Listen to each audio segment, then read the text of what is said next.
Major support for Carolina Business Review is provided by Grant Thornton. Operating in more than 100 countries, our tax, audit, and advisory professionals specialize in helping companies unlock their growth potential. Novant Health, bringing you world-class technology, clinicians, and care when and where you need it. And Sunoco, a global manufacturer of consumer and industrial packaging products and provider of packaging services with more than 300 operations in 35 countries. A recently released report from the National Transportation Research Organization, TRIP, revealed that the Carolinas are emphasized as having the highest rates of fatalities per 100,000 vehicle miles traveled on rural roads. And in fact, the Palmetto State has the dubious honor of having the highest rate in the nation. Hello, I'm Chris William, and welcome again to Carolina Business Review. This has, of course, not gone unnoticed, but it does draw attention to the acute significance of addressing transportation and infrastructure right now.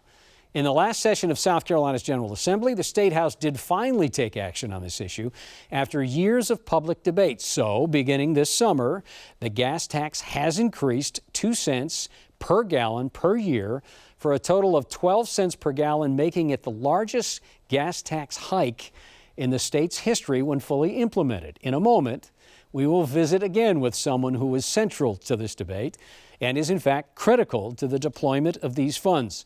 South Carolina Secretary of Transportation, Christy Hall. Gratefully acknowledging support by Blue Cross Blue Shield of South Carolina. Please visit us at southcarolinablues.com. The Duke Endowment, a private foundation enriching communities in the Carolinas through higher education, healthcare, rural churches, and children's services. Barings, a leading global asset management firm dedicated to meeting the evolving investment and capital needs of its clients. Learn more at barings.com.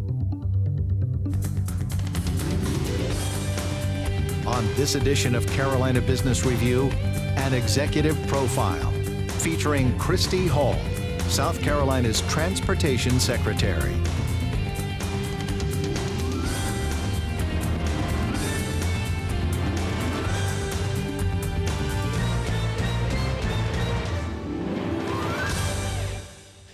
Hello, welcome to our program. Happy summer, Madam Secretary. Good to have you here. Thank you so much for the invitation. You bet. Absolutely. So, this is just kind of a random question, but do you drive on the roads in the summer? Do you try to go down to the beach? Well, try to take a long weekend here or there, certainly.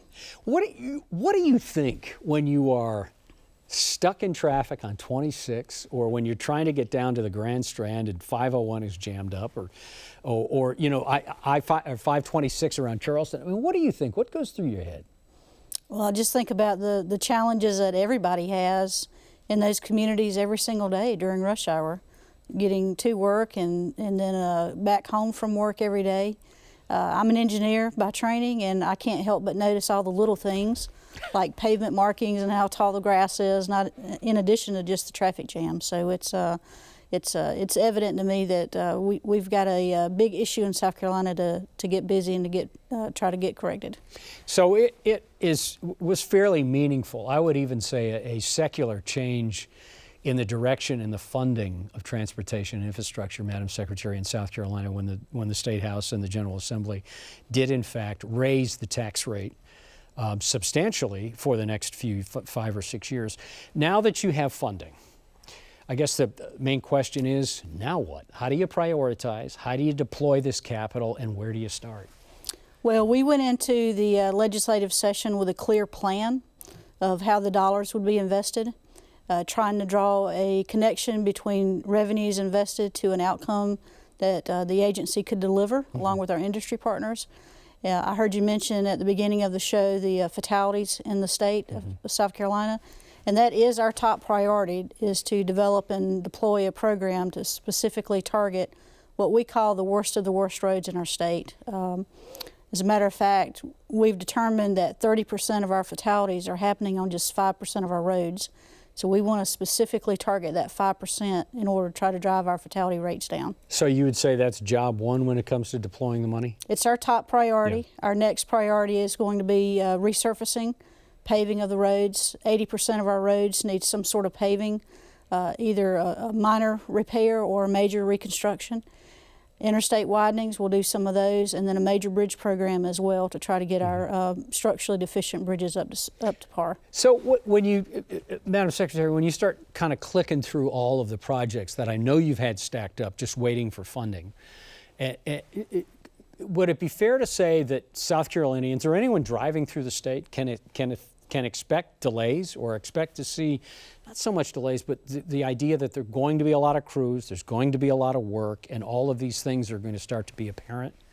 Yes, absolutely. Certainly on the front end, since the increased revenues are phased in incrementally over time, basically 2 cents a year for 6 years. So each and every year as we move forward, you'll see more and more traffic cones out on the road, more and more road contractors getting to work. Just be patient with us. That's the price of progress. We'll do everything we can to try to minimize delays, but with the amount of work that we have planned all across our state, I doubt that you'll be able to travel anywhere in your daily activities without running into some kind of road project. So when you say 2 cents a year, what kind of influx of capital is that going to be now that the gas tax is going up? Roughly in the first year, it means what we call a plus up, an addition of about $149 million for roads and bridges for South Carolina DOT to manage. And then by the time we get to full implementation at year 6, it means roughly another a total of $600 million in new funds each and every single year coming to the agency to prioritize. But to really get a sense of what we're working with, you have to back up the previous 2 legislative cycles and see that there was a little bit of money that came in 2 years prior. So when I look at what we're going to do with the funding that's available, the source of revenues is really closer to $800 million to deploy towards those priorities. And so that's what we've laid out, a 10-year plan that averages about $800 million at full implementation. Is that organic to South Carolina, or does that include some federal dollar in there? That's strictly state funds. How did the Fed, or the promise of a Fed and transportation infrastructure program that President Trump has talked about, how do you factor that into whatever the arc of spending is going to be? Well, of course, we don't know exactly what that's going to look like. We're hopeful that the president will stand behind his commitment to increase infrastructure spending.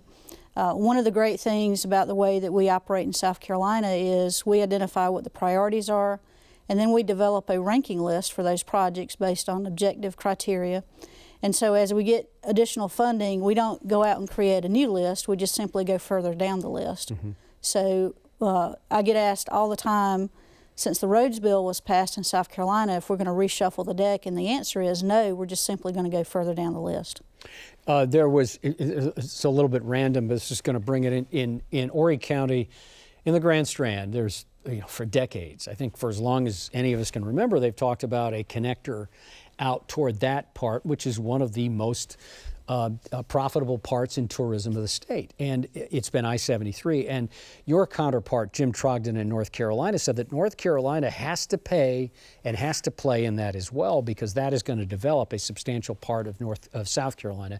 So how do you reach out to North Carolina? Where are the easy areas to work together between these 2 DOTs that clearly have the same challenges? Well, North Carolina director, as well as the Georgia director, and I have regular conversations. There are some projects of commonality, especially along the borders, that we're concerned about.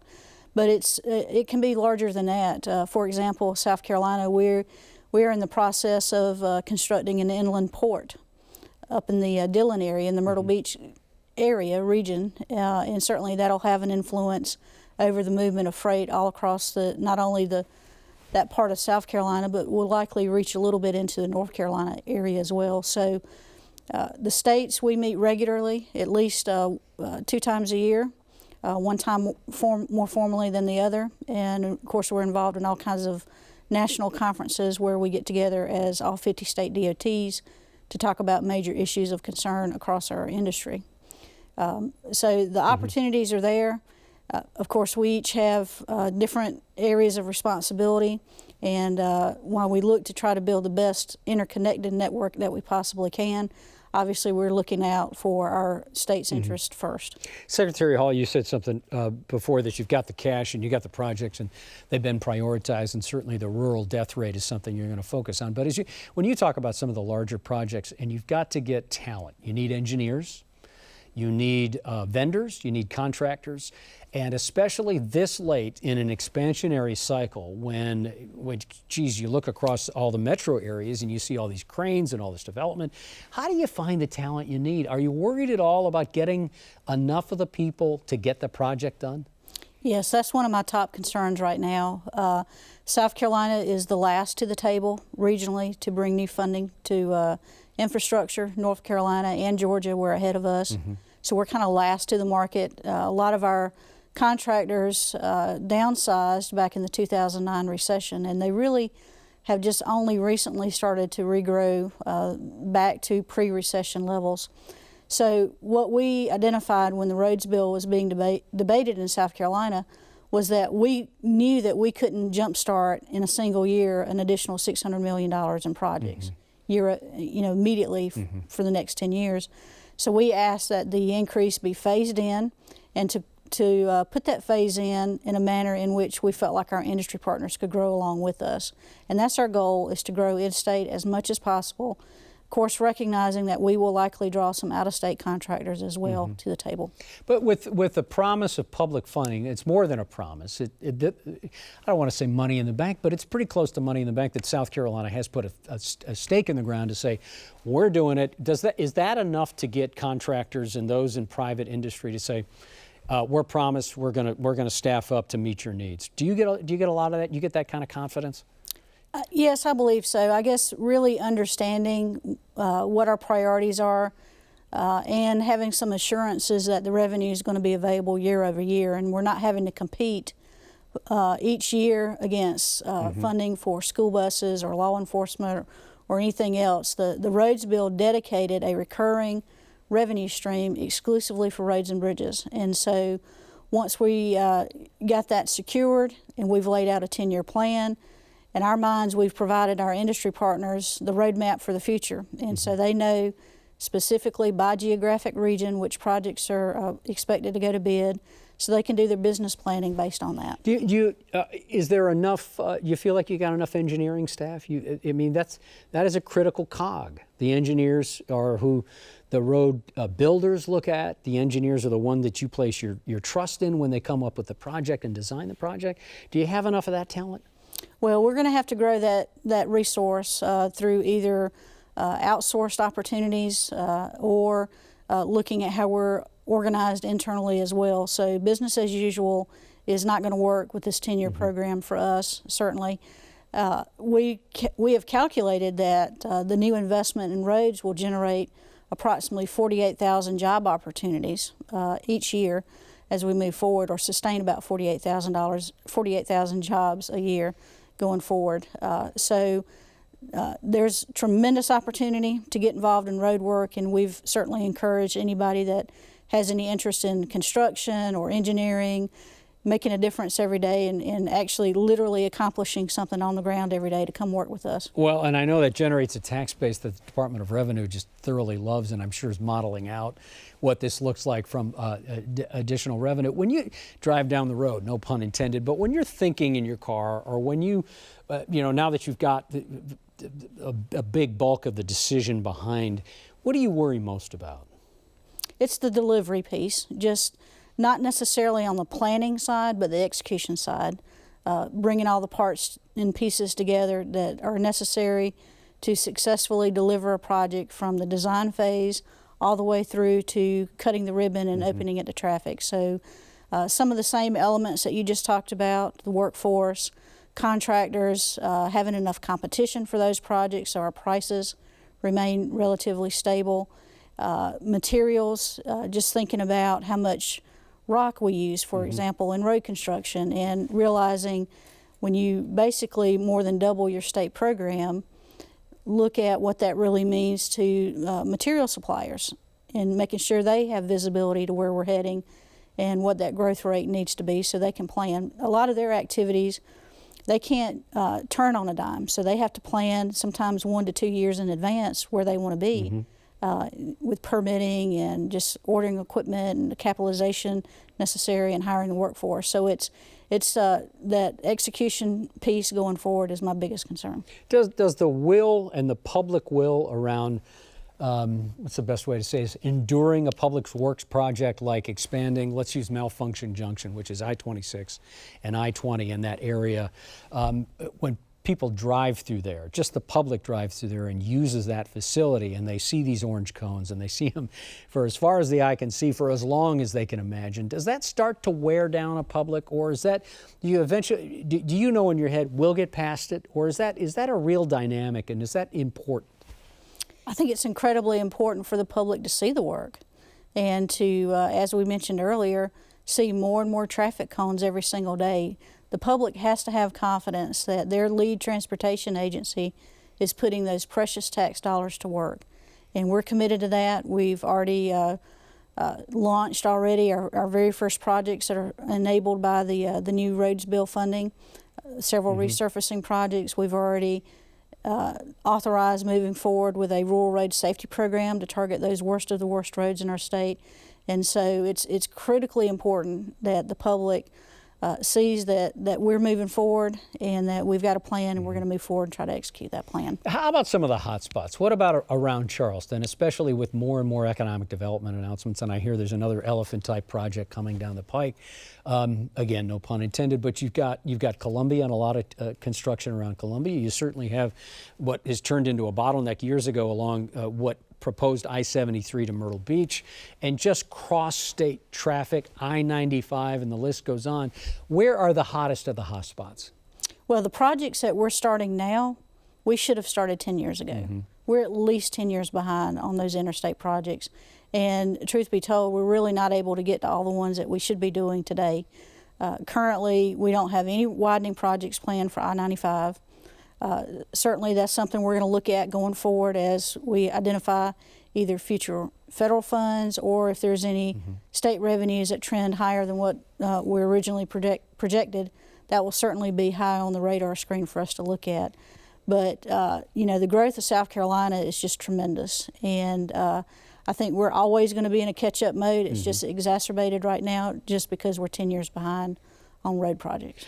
When we overlay, and I know you've heard this, Christy, the debate around rural versus urban, how does that play into what you do and how you think about DOT?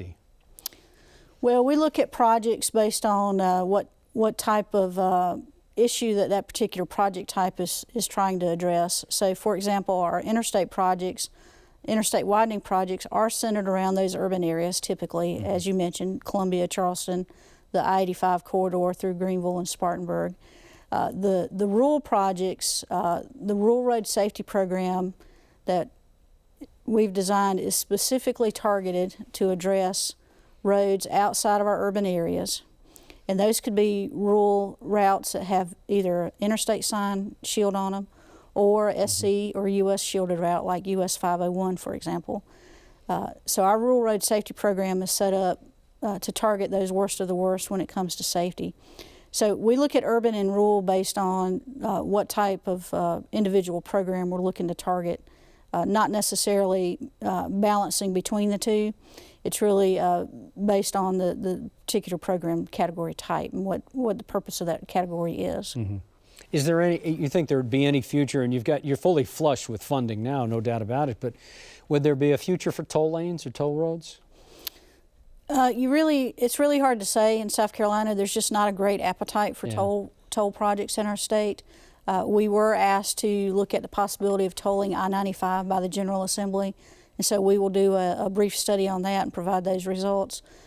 We've got 2 toll roads in our state currently, one barely covering its costs and the other one struggling to meet its obligations. And like I said, it's just the appetite for toll projects is just not there in our state. And I don't want to get too far out on this one, but wouldn't it make sense that I-95 would be a toll road? I mean, it seems like that's a captive audience, and they're not really going to take a different route because it is direct, it is quick, it is through the state, and tolling really is not that expensive when you think about the full travel if you are in a private vehicle.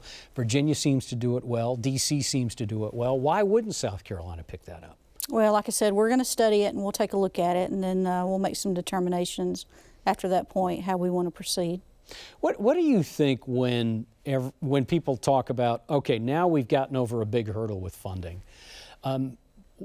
Again, I come back to this idea of what worries you most? What can get you kind of derailed, if you will, in a year or 2 years from now, when you have to be the one, Secretary Hall, to think around a corner? And again, I'm using all these metaphors that are not meant to be at all about transportation, but when you really have to think 2 and 3 or 4 steps out, what is kind of looming out there that the state, that the people, that you have to get right? Well, the initial item is certainly the workforce component. That is a large issue for us in South Carolina. Finding and keeping and putting them on the job? Finding and keeping, and just recognizing that we have an evolving workforce. That the reason that people wanted to work in transportation when I was hired 20 years ago is a different reason for the group, the millennials, and they look at work differently than we do today. So recognizing that our program is designed to be a 10-plus year program, and our workforce is certainly going to evolve over that time. And I don't mean just DOT workforce. I mean our contractors. All the pieces that go into the puzzle to deliver an infrastructure program year over year all have to play and work together harmoniously to successfully deliver a project. That sounds like, though, that's almost, there's this idea of a worker skills gap in the state that a lot of the technical college, Dr. Tim Hardy, Louis Gossett at South Carolina Manufacturer Alliance, they will all talk about that's a problem. But do you find when you speak in terms of a 10-year project, wouldn't that be attractive for someone looking for a job, more than just a piecemeal job, but a career? Well, certainly those landmark projects, absolutely. The Malfunction Junction project that you talked about. So even you call it Malfunction Junction? Even I call it Malfunction Junction. That project will be our single largest project ever in the history of DOT in South Carolina. $1.5 billion project at least, could be more than that. That's the type of project that everybody's going to want to work on. Everybody's going to want to add to the resume, and it's a once-in-a-career type opportunity. So I don't believe we'll have problems attracting people to that type of project. But our program is more than just that single project. I mean, we're talking a significant investment in resurfacing. We're going to double our resurfacing program, and it's just it takes a special person to want to be out behind a road paving operation every day in sweltering heat and working next to traffic. So it's our program is bigger than just those one big projects. Christy, you clearly can think strategically and beyond just being an engineer in DOT years ago, but also an agency head, of course. But when you have conversations with South Carolina Ports Authority, with economic development or commerce or others, strategically, what are you talking about? What are you planning? And how is DOT plug into community developing and not just building roads or resurfacing or making a rural road safer? What is it about it that you have to think? Well, we recognize the impact that roads have in the communities. We oftentimes define how the community views itself, the aesthetics of the road, the conditions of the roads, whether or not you can travel without being stuck in traffic, stoplight after stoplight or traffic jam after traffic jam. So we recognize that. The Commerce Secretary and I both sit on the Ports Authority Board, so we can stay plugged in to their activities, not just for the coastal ports, but the inland ports, and understanding where that's heading and what the purpose of those ports are and how that relates to intermodal movement of freight across our state. So we have various opportunities to work together on different councils as well, economic development councils, just to make sure we're all communicating. We've struggled in the past just because there's been such a huge funding issue on infrastructure. And like I said, we're very blessed now to have the opportunity to start to turn things around. The port is a premier port. Our inland ports have been, the one in the Greenville-Spartanburg area has been very successful. We're hoping to replicate that up towards the Myrtle Beach area.